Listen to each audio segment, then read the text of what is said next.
Hello, ap2. Here we go, the first lecture video of this school year. This is not your first lecture video from me, and I'm embarrassed to say things probably have not gotten any better, but is what it is. We're starting up Chapter 9. Chapter 9 is on page 266 in your textbook, and the chapter is called Solids and Fluids. The first thing we want to do is look at these different states of matter. Okay, matter is going to come in 3 states, perhaps 4 states of matter, depending on who you talk to. The first state of matter is the solid. You can think of a solid as, well, you probably already have a feeling of what a solid is, but a good definition for a solid is something that has definite shape and volume. This has definite shape and volume. Silly example of this, look at your iPad. Your iPad has a definite shape and it has a definite volume. It is a solid. The next state of matter is liquid. Liquid. A good definition for liquid, obviously an example of liquid would be water. A good definition of a liquid would be something that has definite volume but does not have a definite shape. We have a definite volume, but no definite shape. Okay, so if you think about it, if I take a container and I'm going to put water in it, so here is my container. Let's just say the container is a 2-liter container, and I'm going to put 1 liter of liquid in it. There is my 1 liter of liquid. The volume of the liquid is 1 liter, and the shape of the liquid is the shape of the container. If I instead have a 2-liter container that's shaped like this, there's my 2-liter container. I don't know why I wrote 26. There is my 2-liter container. If I put a liter of fluid in it, I have my 1 liter of liquid, and you notice that the volume of the liquid is the same, but the shape is not the same. We have a big block square shaped liquid, and we have a flat rectangle shaped liquid, both with the same volume. Liquids will take on the shape of their container. The next state of matter to discuss is gas. By the way, liquids and gases can both be referred to as fluids. When you hear the word fluid, it means a liquid or a gas. Fluid is just something that takes on the shape of its container. Okay, so liquid and gas are both fluids. Gas specifically, good definition for it. A gas has no definite shape, and a gas has no definite volume. So a good way to visualize this is imagine a balloon, but the balloon is inside a room and the room is evacuated. The room is set to be a perfect vacuum. So we have some room, it's evacuated. We take some balloon and we fill that balloon full of gas. Okay, and the gas is the shape of the balloon and the gas is the volume of the balloon. If we pop the balloon, the gas inside will not stay in that little location. The gas is going to spread out. The gas will spread out all over the place. The gas is going to be much less dense, but it is going to be not the same volume. It is now the volume of the room, not the volume of the balloon, and it is no longer a circle like the balloon. It is now a square like the room. So the gas has no definite shape or definite volume. Okay? The next phase of matter, and again, this is debatable whether this is a 4th state of matter or a special case of the gas, but the last one is plasma. Plasma is ionized gas. Plasma is ionized gas. Ionized just means that it's charged.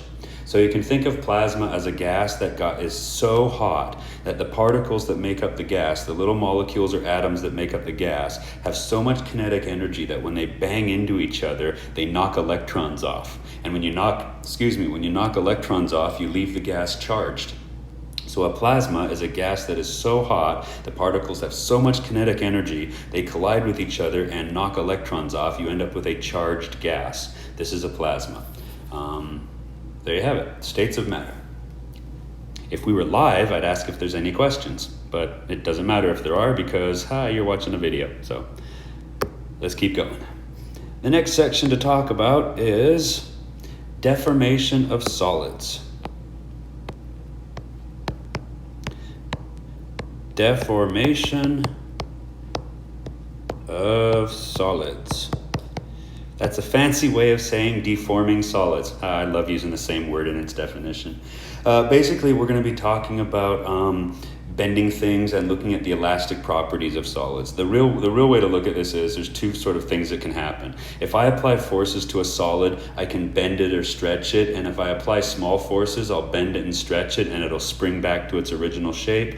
If I apply giant forces, I will go beyond the elastic property, beyond the springy property, and I will in fact break the thing. Okay? So an example of this is, let's say, our meter stick. So there's my meter stick. If I apply a force there and a force there, the meter stick will take on that shape. There's me applying my forces still, okay? I have bent the meter stick. If I stop applying these two forces, the meter stick will spring back to this shape, right? If instead I apply too big of a force, if I keep pushing this way and this way, the meter stick's going to snap probably right there, and I will have two half-meter sticks. So if we apply small forces, we end up in the elastic sense. It bends like this and then bounces back to its original shape. If we go beyond the elastic sense, we're into the permanent deformation, where you completely mangle it, you completely permanently bend it, or you actually snap it in two. And that's going to depend on the material itself. Okay? So, a way to think about the elasticity or the elastic behavior of a material is in terms of two quantities, quantity called stress and a quantity called strain. So as it turns out, a generic way to see this stuff is stress, which eventually we're going to call pressure. But we don't know what pressure is yet, so I'm not going to use the word pressure. So for now, stress. And stress is going to be related to the forces we're applying. That's going to be equal to some term called an elastic modulus, okay? And that elastic modulus multiplied by, I ran out of room, dang. Multiplied by strain. The elastic modulus is going to be related to the material. That is going to be a number that you can actually look up in a table. The table you guys want to look that up will be table 9.1 on page 269. You'll see the elastic moduli there, and I'll explain what you're going to see when you get there in a minute. So I apply some force or some term related to force. I have some term that is related to the material itself, how elastic, how stiff or floppy, how rigid is it, and then the strain is going to be a measure of the deformation. How much are we actually bending it? How much are we actually temporarily deforming it? Okay? This probably sounds, if you remember, not sure if you do, but if you do remember springs, last year, we had Hooke's law, F equaled negative kx. This equation is very similar to our elasticity equation. We had some amount of force, we had a rigid or floppy term describing the spring, and we had a measure of how much we stretched it. So similar concept, okay? Okay, so the first sort of thing I want to look at is the one-dimensional case. So let's just get some more room here. I want to look at the one-dimensional case. And this means that we're going to be deforming something in one dimension. In other words, we're going to be changing its length. We're going to make something longer, or we're going to make something shorter. So let's draw a quick picture here. I have some chunk of something here. that something has an original length. I'm going to apply a force in that direction. That is the cross-sectional area. It is this face or this face that I'm applying this force. So this face or this face. Okay, and as a result, thing's going to get longer. And it's going to get longer by that amount. Delta L is how much I've changed the length. Okay, so how do we write this down mathematically? Well, we said the equation was stress equals some elastic modulus term and a strain. So the stress is going to be the amount of force I apply per area. The area is the contact. The area is the surface that I'm applying the force. In this example, the side of the object right here.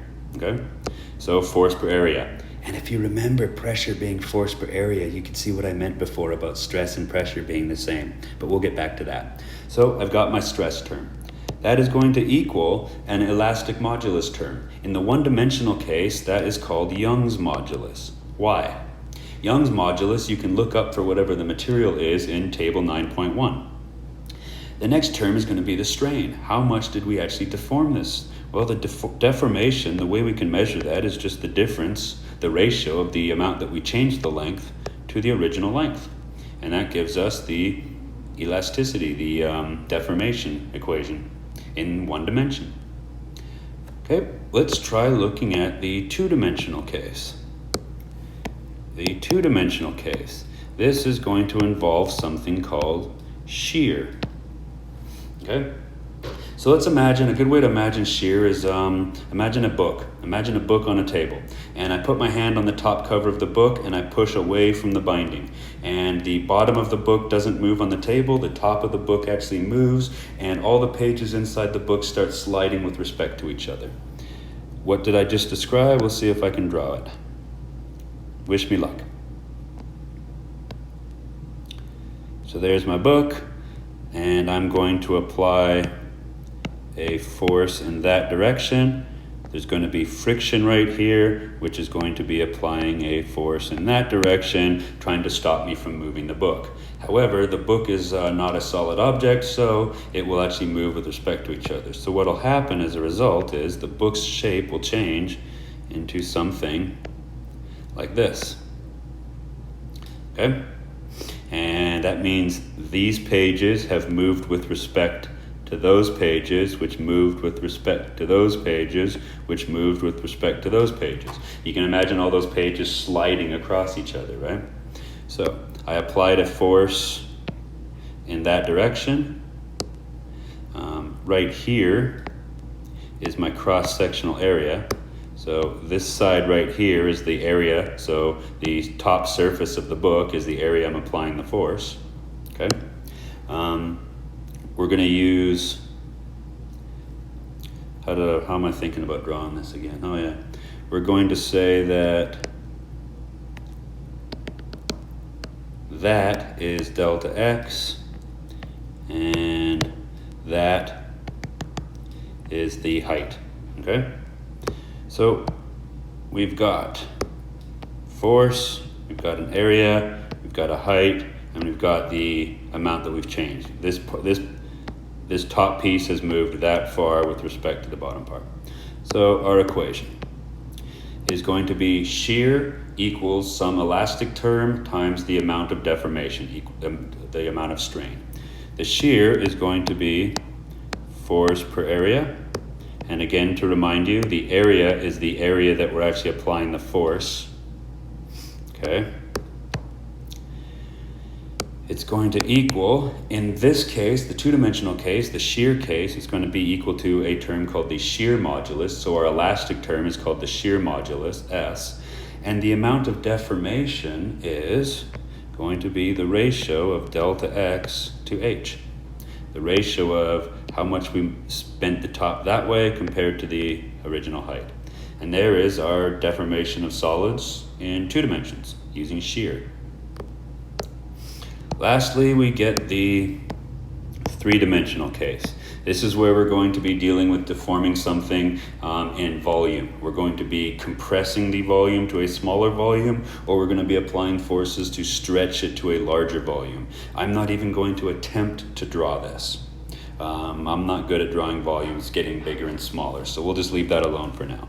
What would the equation be? Well, the equation is going to be some force term, some shear, that's the wrong word, some stress, so some force per area.